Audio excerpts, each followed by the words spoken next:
Toxic movie మీద కొత్త news ఏంటంటే దే ఆర్ గోయింగ్ ఇంటర్నేషనల్, వేరే ఇంటర్నేషనల్ 20th సెంచురీ స్టూడియోస్ నుంచి వాళ్ళు కొలాబరేట్ అవుతున్నారు. They are planning to release the film in December 2025. So అదొకటి జరుగుతుంది అన్నట్టు. 20th సెంచురీ స్టూడియోస్ December 2025 అంటున్నారు. వాళ్ళకు పెద్ద సినిమా ఉంది, దట్ ఈస్ అవతార్ 3. ఎందుకు నా క్వశ్చన్. సెర్చ్ లైట్ కింద పెట్టు ఇచ్చుంటారా? లేదు, సెర్చ్ లైట్ ఇవ్వరు. 20th సెంచురీ సపరేట్ దీనికి డిఫరెంట్ ఉంటాయి. 20th సెంచురీ అంటే సపరేట్ అని కాదు, ఇప్పుడు ఆ రెండు ఎంత సపరేట్ ఎంటిటీస్ అయినా కానీ ఇప్పుడు 20th సెంచురీ అంటే మెయిన్ అదే కదా, అక్కడ నుంచి వాడు సెర్చ్ లైట్ కింద తీసుకుంటాడు. అట్లా తీసుకోడు, అట్లేముండదు. సెర్చ్ లైట్ సపరేట్, దీనికి సపరేట్. సెర్చ్ లైట్ చాలా వరకు ఇండియన్ మూవీస్ మీద ఉంటది, ఇది వేరే ఉంటది. బట్ టాక్సిక్ 2025 డిసెంబర్ కి వస్తుందంట. కియారా అడ్వానీ అంటున్నారు, కరీనా కపూర్, ఇంకా చాలా మంది హీరోయిన్లు ఉన్నారన్నారు. ఏమో తెలియదు మనకి. లైక్ లుక్స్ అయితే క్యాక్ ఉన్నాయి అంతే, అంతకంటే ఇంకేం తెలియదు మస్తు total. Fairy tale for adults అన్నారు, అది కూడా వచ్చేసి 1.5 year అయిపోయింది. 1.5 year అయితే 1 year అయిపోయింది. ఇప్పుడు సినిమా రిలీజ్ అవడానికి ఎన్ని పడుతుంది. అది పెద్దగా ఇంపాక్ట్ ఏం క్రియేట్ చేయలేదు కదా. ఇంపాక్ట్ చేయడానికి ఏముంది దాంట్లో, జస్ట్ టైటిల్ టీజర్ అంతే. అది నాకైతే లైక్ హైప్ ఉంటది, గ్యారంటీ హైప్ ఎవరు ఉండదు అంటున్నారు కానీ లేదు, చాలా గట్టి ఉంటది. లైక్ ఆఫ్టర్ KGF 2 ఇన్నేళ్ల తర్వాత మళ్ళీ ఎక్స్చేంజ్ చేస్తారని చెప్పేసి గ్యారంటీ ఉంది. ముఖ్యంగా హిందీలో రాకీ అనేది చాలా గట్టిగా అయిపోయింది అనమాట. సో నెక్స్ట్ మూవీ ఏంటి అని చెప్పేసి యాంటిసిపేషన్ గ్యారంటీ బానే ఉంది. బట్ చూడాలి ఎట్లుంటుందో. 2025 డిసెంబర్. ఇప్పుడు ప్రభాస్ హను మూవీ కూడా, ఫౌజీ కూడా డిసెంబర్ ఆర్ ఎండ్ ఆఫ్ 2025 కి రిలీజ్ చేద్దామని ప్లాన్ చేస్తున్నారు వాళ్ళు వీళ్ళైతే. సో అవతార్ కష్టం బ్రో అంటాం కానీ సెకండ్ పార్ట్ మాల్ కొట్టలేదు, 450 ఎంత కొట్టింది క్రోర్స్ ఇండియాలో మాత్రం. ఇంకా రిలీజ్ అవ్వదు అనుకుంటున్నాను నేనైతే. అవతార్ అవుతుంది ఖచ్చితంగా అవుతుంది. 2021 లో వచ్చింది సెకండ్ పార్ట్, 3 years అప్పటికే షూటింగ్ అయిపోయింది. థర్డ్ పార్ట్ షూటింగ్ అనుకుంటున్నారా? 21 అయింది. మనంతా కోవిడ్ డ్రామాలో ఉన్నాం కానీ, బట్ మనం వెళ్ళాం కదా PCX రెనోవేట్ చేశాక ఫస్ట్ ఫిల్మ్ అదే. ఇంకా చెప్తున్నా కోవిడ్ డ్రామా వచ్చిన తర్వాత అన్ని ఫాస్ట్ లైక్ జామ్ ప్యాక్డ్ అనిపిస్తుంది మనకి ఇయర్స్ అన్ని. ఇప్పుడు 2025 వచ్చేసిందా మనకు, కరోనా వచ్చేసి 5 years అయిపోయింది అని ఫీలింగ్ వస్తుంది. అవన్నీ పక్క పెట్టినా కానీ ఆల్రెడీ షూటింగ్ అయిపోయింది అవతార్ 2ది, అవతార్ 3ది. వాళ్ళు జస్ట్ విజువల్ ఎఫెక్ట్స్ కే వాళ్ళు 3 years తీసుకున్నారు, అయిపోయి ఉంటది. ఈ ఇయర్ వచ్చేస్తుంది, నో డౌట్ అబౌట్ ఇట్. అసలు లైక్ టాక్సిక్ అయితే మాత్రం ఇది సిచ్యువేషన్ అనమాట. ఇట్ ఈస్ ఇంటర్నేషనల్ వైడ్ గా వాళ్ళు చేద్దామని చూస్తున్నారు. And it is damn time అని నా ఫీలింగ్ అనమాట. We have to represent our films in what is a Hollywood అనేది. మనం జనరల్ గా ప్రత్యాంగిరా గానీ వీళ్ళు దాని వేరే స్పర్శ అనేది ఏదో ఉంటది, అట్లాంటివి కాకుండా లైక్ రెప్యూటబుల్ స్టూడియోస్ డిస్ట్రిబ్యూషన్ చేస్తే ఇంకా బాగుంటది. లైక్ మన ఫిలిమ్స్ కి ఎక్కువ వస్తాయి. వార్నర్ గానీ, మన పారమౌంట్, టారెల్స్, యూనివర్సల్ తోటి, కొలంబియా, యూనివర్సల్, ఇలాంటి పెద్ద పెద్ద స్టూడియోస్ తో కూడా మనం టైఅప్ అయితే డిస్ట్రిబ్యూషన్ దగ్గర బాగా వస్తుంది, ఎక్కువ స్క్రీన్స్ వస్తాయి. మేబీ ఫ్యూచర్ లో డౌన్ ద లైన్ ఒక హాలీవుడ్ మూవీస్ కి ఎన్ని థియేటర్లు వస్తాయో, ఎన్ని స్క్రీన్స్ వస్తాయో మనకు కూడా అన్ని వచ్చే ఛాన్స్ ఉండొచ్చు. ఎందుకంటే 4500 థియేటర్స్ వస్తాయి వాళ్ళకి దగ్గర ఒక్కొక్క హాలీవుడ్ మూవీస్ కి. యావరేజ్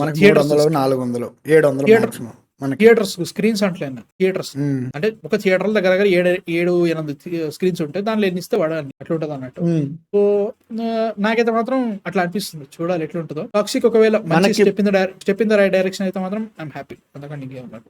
అంటే ఇప్పుడు మనకి జనరల్ గా మన సినిమాలని కూడా మాక్సిమం 700 నుంచి 900 స్క్రీన్స్ కి వస్తాయి బిగ్గెస్ట్, అంతే. అంతమించి ఇంకా పైకి వెళ్ళవు. అండ్ ఈ డిస్ట్రిబ్యూషన్ అని కూడా సింపుల్ డిస్ట్రిబ్యూషన్స్ 1200 హైయెస్ట్ అనుకుంటా. RRR 1200 వచ్చిన, అందుకే అది అంటే లైక్ వాళ్ళు ఎట్లుంటది అంటే పుష్ప 900 కదా. పుష్ప దాటింది. RRR ఎట్లా అంటే జాన్వరిలో అని చెప్పేసి ఒక ఛానల్ ఉంటుంది అనమాట. వాడు చెప్పేది ఏంటంటే 1000 స్క్రీన్స్ కంటే తక్కువ ఉంటే ఇండిపెండెంట్ మూవీ ఫార్మాట్ లోకి వెళ్ళిపోతుంది అనమాట. చాలా తక్కువ స్క్రీన్స్, ఎక్కువ వస్తే అట్లా ఉంటుంది అన్నట్టు. 1000 స్క్రీన్స్ కంటే ఎక్కువ ఉంటే అప్పుడు హీల్ పుట్టిన regular format, regular Hollywood template లో ఎన్ని థియేటర్స్ ఎన్ని సినిమాలు వస్తాయో ఆ సినిమాలో పెడతాడు. RRR ని ఒక్కటే సినిమాని వాడు ఇప్పటి వరకు ఒక్క RRR ని మాత్రమే వాడు రెగ్యులర్ మూవీ ఫార్మాట్ లో పెట్టిండు. మిగతా అన్ని మన ఇంటి కిందకే వచ్చేస్తాయి, తక్కువ స్క్రీన్స్ కాబట్టి. సో అట్లా చెక్ చేసుకుంటాం. ఓకే.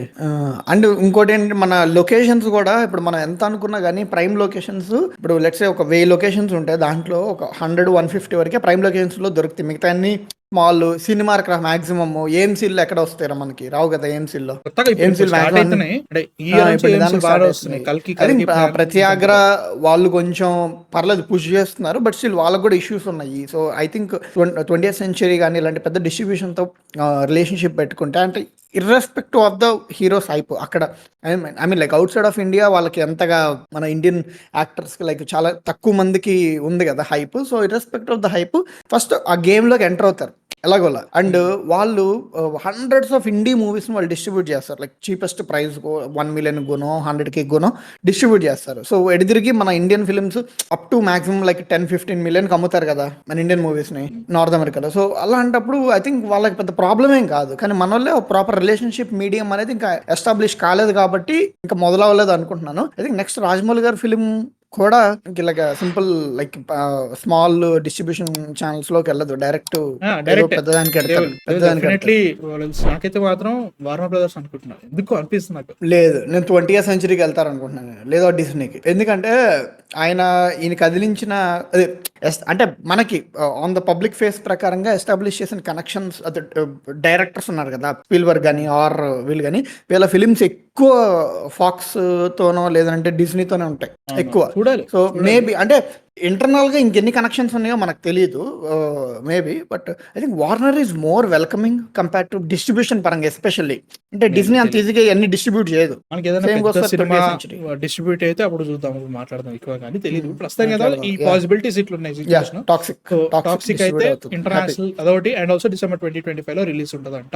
3 years అయింది అవతార్ 2022 లో అయింది అవతార్ 2. సో ఐఎమ్ ఎక్సైటెడ్, చూడాలి ఎట్లుండే టాక్సిక్ మీద. బట్ అవతార్ ఏమో బ్రో, ఆ టైంలో ఏ సినిమా ఏ పెద్ద సినిమా మన దగ్గర నుంచి మనం ప్లాన్ చేసుకోవద్దు. క్రిస్మస్ టైం ఇయర్ చాలా కష్టం, ఇబ్బందితో.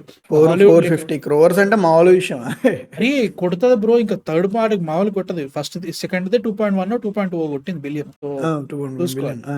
చూసుకోవాలి ఎట్లుంటుందో, బట్ చూడాలి ఎట్లుంటుందో. బట్ అది సిచ్యువేషన్ అనమాట. Let's see what happens with this and let's subscribe కొటేషన్ మీ థాట్స్ ని కామెంట్. ఇక్కడ ఫాక్స్ అండ్ డిస్నీ ఒకటే మిత్రమా? రెండు ఒకటే, బట్ స్టిల్ సెపరేట్ ఎంటిటీస్ గా ఆపరేట్ అవుతాయి. అంటే ఓనర్ ఒకటే డిస్నీయే, but Walt Disney Pictures distribution separate ఉంటుంది, ఫాక్స్ డిస్ట్రిబ్యూషన్ సెపరేట్ ఉంటుంది. అండ్ ఫాక్స్ లేదు ఇంకా 20th century studios. 20th century అదేలే, ఫాక్స్ లేదు. 20th సెంచరీ స్టూడియోస్ ఉంటుంది. మళ్ళీ దాని తర్వాత సెర్చ్ లైట్ ని మళ్ళీ అది ఏదో మార్చినట్టున్నారు పేరు. అదేంటంటే ఇండీ ఫిల్మ్స్ ని డిస్ట్రిబ్యూట్ చేస్తారు. సో వాళ్ళకి సెపరేట్ వింగ్స్ ఉన్నాయి.